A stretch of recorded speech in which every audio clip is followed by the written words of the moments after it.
Sup, Internet World? It's Wyatt here, reporting to you from Savannah Studios in Los Angeles, California.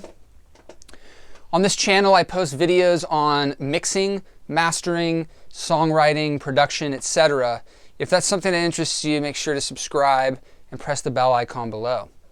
In today's video, we are going to talk about how to mix and process rock and roll vocals, rock vocals. This can apply to any sort of song with a lot of mid-range excitement, guitar, heavy music.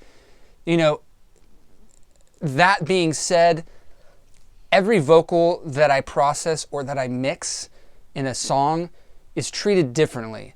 So depending on the singer, depending on the frequency range of the song, depending on the microphone and the room that the vocalist was in and how well it was treated, are all varying factors to getting a great vocal sound in your song. The process that I use is what I'm going to show you in this video is usually a starting point for me when I get a vocal sound. I'll show you in the song what it ended up being and how I got there. Maybe there's certain things you can take from this and use in your own productions.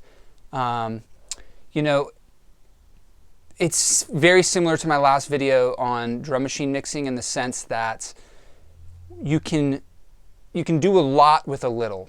So let's jump into Pro Tools and I'll show you what I mean. Here we go. What you're looking at is the project file for a band called Furiosa. This is their song You're Dead. I mixed and mastered this about a month or two ago. And I thought this would be a good song to show you how I treated the vocals and what I did to get them to kind of stand out in the mix and have their own world, so to speak. Let me play you the song so you can see kind of the context and, you know, the energy that the song is invoking. Here we go.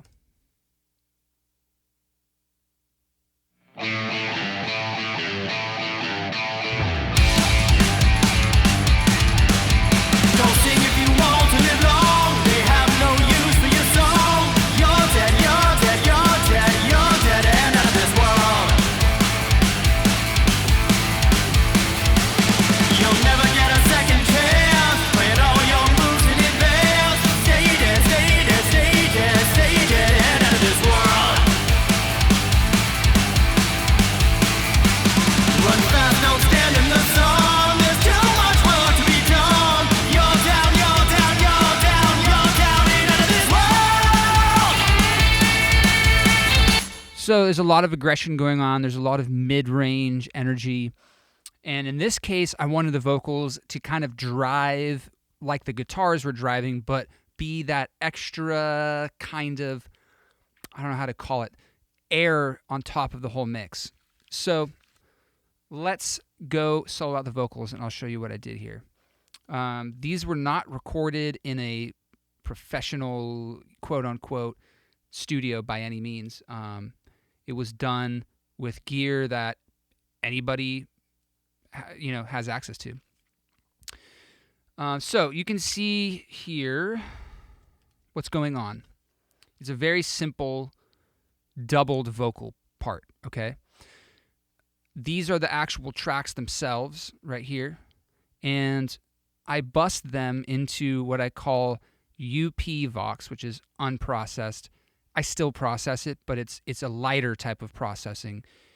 And then I send it to, I send to another bus called P-Vox, which is processed vocals. Both of these feed into the master vocal bus, which feeds the effects sends, which are right here. I can go and make a video about how to set up buses or what they call aux inputs in Pro Tools, and I probably will do that. For this video, bear with me if you don't understand the bussing part. It is very easy once you get a grip of it.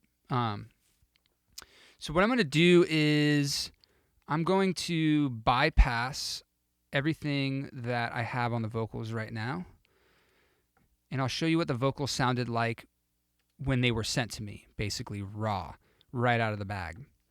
With a song like this,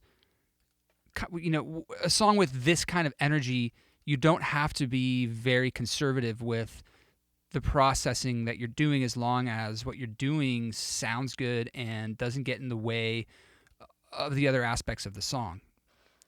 So I'm going to solo out the vocals, and this is what I got. Let's see if I can loop this section here. Here we go, guys. Don't sing if you want to live long. They have no use for your song. You're dead, you're dead, you're dead, you're dead and out of this world. Okay, so clean recording, pretty solid, good vocal performance.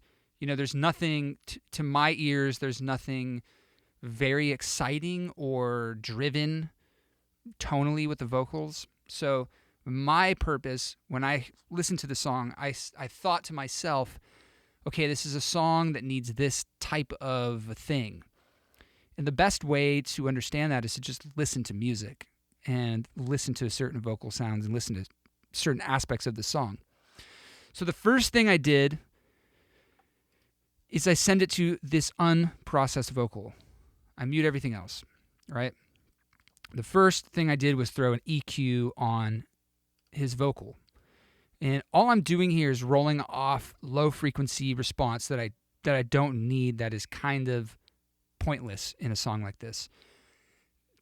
90% of the time, I'm rolling off around 120. That's just, it always catches there. The best way is to just sweep around and see where it kind of fits, but you don't need anything below 100 hertz in a song like this. You just don't. So I low pass, and these are some frequencies that I didn't like in his voice. I'll play you the vocal again, and I'll show you those frequencies.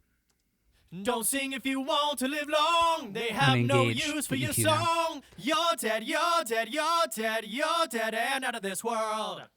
So listen to this frequency here at 501. And this tends to be kind of where the chest, it gets really chesty, really boxy in this area. So let me show you what that sounds like. Don't sing if you want to live long. They have no use for your song. You're dead, you're dead, you're dead, you're dead and out of this world. So I cut that out. Then I found a frequency also up in guitar land, which is usually between 1K and 3 to 4K. That's kind of guitar land. You know, vocals and guitars have similar frequency response if the singer's singing in the register of the guitars, which in this case he is. So you want to kind of fish around the frequencies where the guitars and the vocal are clashing, because 9 out of 10, you're going to have to do some shaping to get it to sound right and not ear piercing. In this case, it was really one frequency at this stage of the processing that I found. I'll show you what that sounds like. Don't.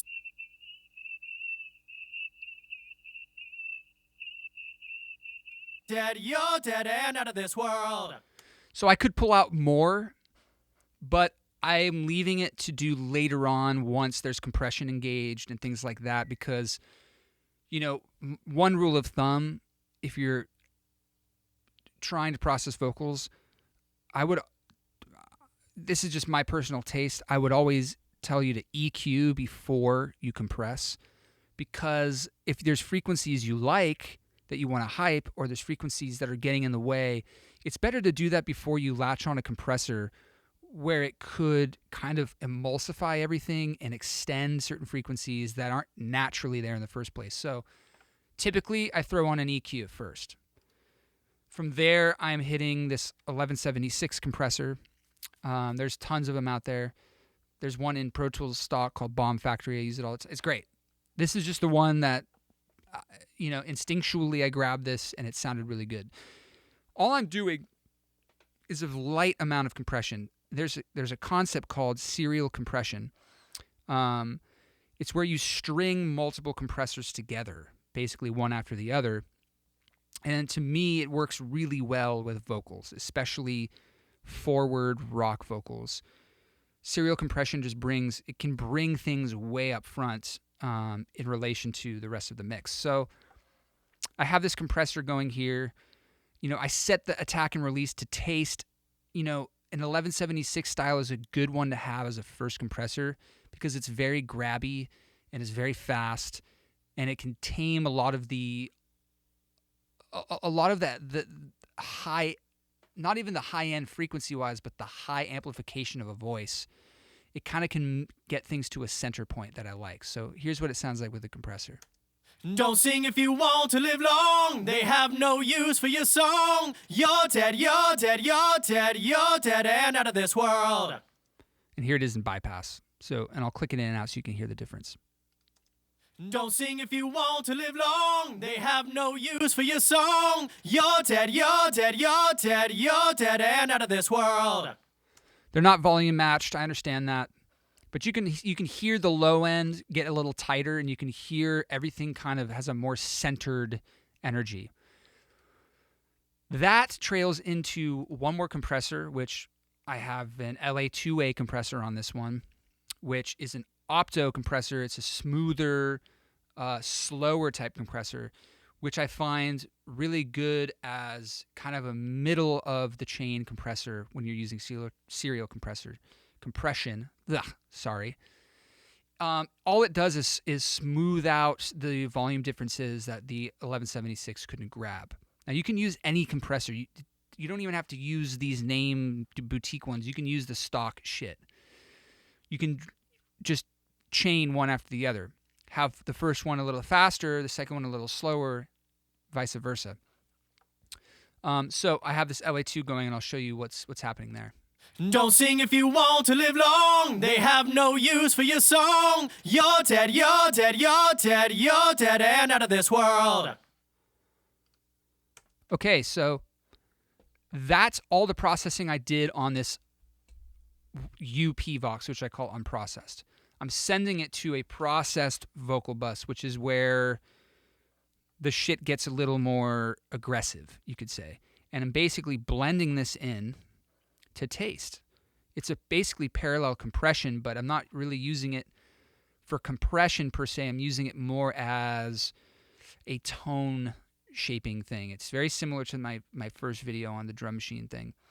It's basically a tone shaping thing. This is where I can add a lot of the overdrive that I want to hear, a lot of the high end that I want to hear. So let me show you. The first thing I did was copy the EQ that's on the unprocessed to the processed, because I really don't want any of the similar frequencies at all. And what's basically it's happening here is it's the same EQ, but it's actually cutting out twice the amount of its frequency response because it's being duplicated. So the processed vocal is actually receiving this again. So the unwanted frequencies are really being pulled out at the beginning, if that makes any sense at all. So I'll leave that engaged. And then there's a lot of processing going on in this. This section of the vocal chain is probably the most important tonally.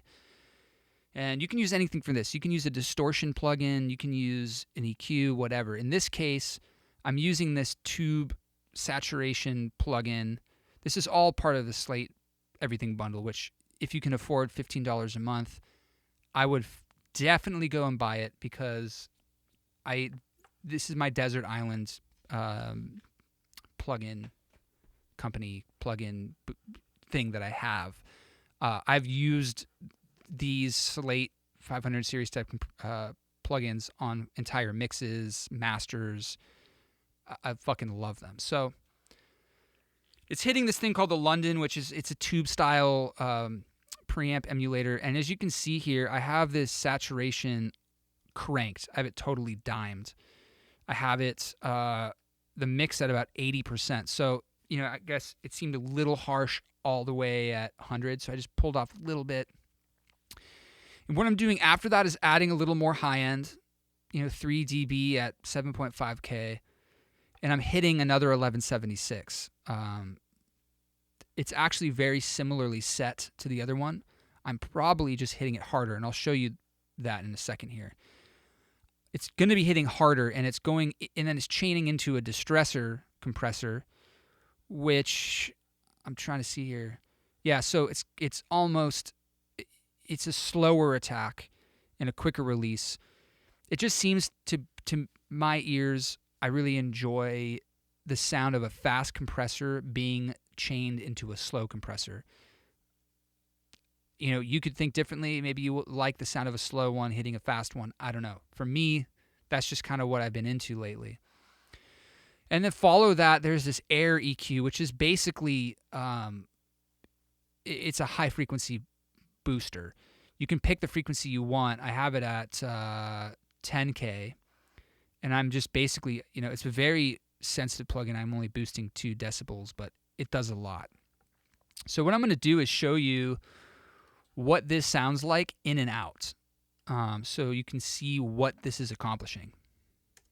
Don't sing if you want to live long. They have no use for your song. You're dead, you're dead, you're dead, you're dead and out of this world. Okay, so let's put the process vocal in and see what that's doing.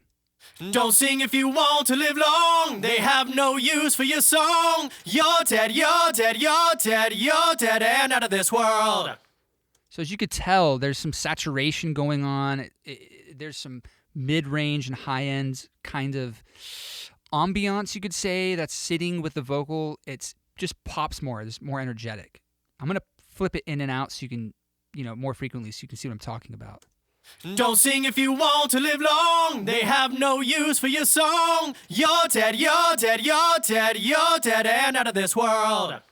So, it just flattens out a little bit without it. All this is doing is adding a little bit of energy.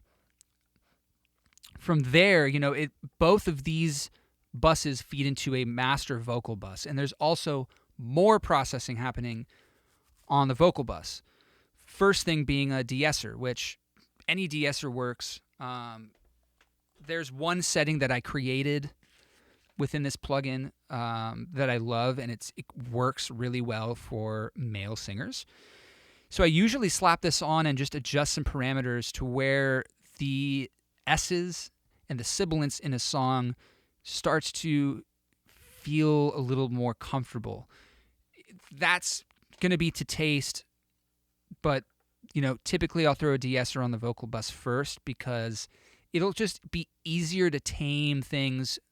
It's kind of this middle point where the 2 buses are feeding, and then there's going to be processing after, and it's a good place to have a nice kind of controlled sibilance. From there, I'm doing some more EQ. This is some wacky EQ. Not quite sure.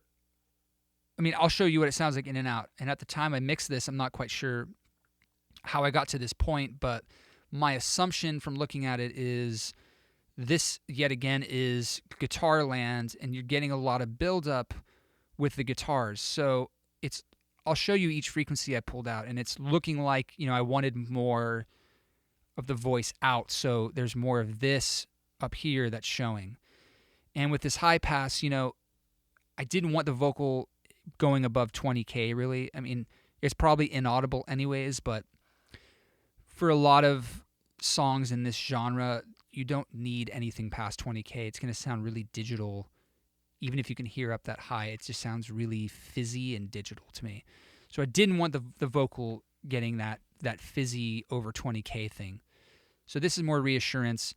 And this stuff is probably more of the chest area. I probably wanted less chest, less of this upper mid guitar, and more of this 5K and above air, and more of the grit at the 1K. So basically another EQ. From there, it's hitting this virtual tape machine, which is subtle but adds something nice. It adds a low mid-range thing that I like on vocals. And then from there, it's hitting this London tube driver again. So what's basically happening is I want there to be a little bit more drive on the master vocal bus. So I have it cranked again, and I have it down to 49%. So all that's doing is taking all the signal at the very end, and it's just adding drive. It's basically a final drive knob, and I just put it to taste. So let's hear where the vocals ended up. This is no effects right now. I'm going to get to that next, but this is just the vocal chain dry. Don't sing if you want to live long. They have no use for your song. You're dead, you're dead, you're dead, you're dead and out of this world. So it sounds really overdriven on its own. you might think that's too overdriven. But in relation to the song and within the song, that's what makes the vocals stand out. That's what makes it pop through the mix and sound unique, in my opinion. So that's why I went and I grabbed that extra overdrive at the end, and just to add a tiny bit more overdrive. So that's, the process. That's all I did for this song. It's pretty simple, some EQ that's cutting out a lot of that chest, a lot of where it's battling the guitars, some serial compressors. I'm basically chaining 2 compressors on each bus. I'm adding a little more top end on this processed vocal, and I'm adding more drive. That's going to be dependent on the song, A lot of times I'll throw a chorus or a phaser on the parallel voice to make it sound a little more spacious and spacey. Sometimes I won't use a drive. I'll just use a crazy amount of top end to get that kind of modern pop vocal sound, and I'll chain more compressors, or I'll use different compressors, like maybe an SSL compressor, or I'll chain a bunch of 1176s. Like I said, depends on the song, and it just requires experimentation, which I recommend everyone does. And for me to get to this stage was pure experimentation, which to me is one of the funnest parts of mixing and molding a song into a finished product. So I'm going to do another video on vocal effects, but to sum it up, the song ends up having a slapback and a echo. What's going on here is I'm just sending the master vocal bus. I'm just sending, effect sends basically to it. For the slapback, I'm using this Waves J37. I have the mix all the way up. I have an EQ that's basically just filtering out the unwanted low and high end frequencies. And then on the echo, I'm using this plugin called Repeater. I started off on this setting and just kind of tweaked it to where I liked it. And probably similarly, I'm rolling just unwanted low and high stuff. And so the slapback helps on a tune like this. Effects are really important. It's a rock tune. It's kind of got a rockabilly thing to it. So I thought, what a better effect than slapback. So as you can see with these lines here, which are this volume basically, but you can see all these the squiggliness going on. What's happening is I am automating the vocal echo up and down throughout the song in various parts. So certain words, certain phrases get echo and some don't. And that's just a personal taste thing. But automation and automating effects within your mix, even automating volumes, automating plugins, is a huge part of getting a mix to really stand out and really pop to a listener. I will probably do another video on automation because that's a whole other world within itself, but that's what this is here. So let me show you what it sounds like all in all with the effects and the automation and everything like that. Don't sing if you want to live long. They have no use for your song. You're dead, you're dead, you're dead, you're dead and out of this world. You'll never get a second chance. Playing all your moves in advance. Stay dead, stay dead, stay dead, stay dead and out of this world. So you can see the echo kind of at the ends of the phrases kind of picking up and then dropping out. So, the slapback seems like a lot, but within the mix, it's what gives it its character. So let me play you the song again now that you've seen the processing that I've done, and you'll have a clear picture of where the vocal ended up. Like I said, every vocal is going to be different. Every singer's going to be different. The vocals are really tricky to do, and the best way to get better at it is to just do it.